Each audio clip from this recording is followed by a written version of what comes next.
Har qanday dasturxoningizni ko'rki bo'ladigan, kam xarj va juda mazali. Eng nozik did sohibasini ham ko'nglidan bitta joy ola oladigan ajoyib pechenye.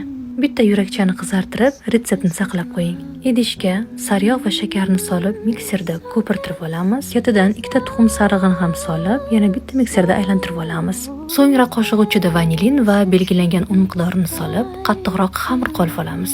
Xamirimizdan yong'oqdan sal kattaroq zivolachalarni olib, yaxshilab qo'limiz bilan dumaloq qilib ishlab beramiz va o'sha ikkita tuxum sarig'idan ortgan ikkita tuxum oqini yaxshilab oppoq bo'lguncha ko'pirtirib olamiz. So'ngra esa o'sha xamirlarimizni botirib, maydalangan araxisga, ya'ni yer yong'oqqa botirib, duxovka listlariga terib chiqamiz.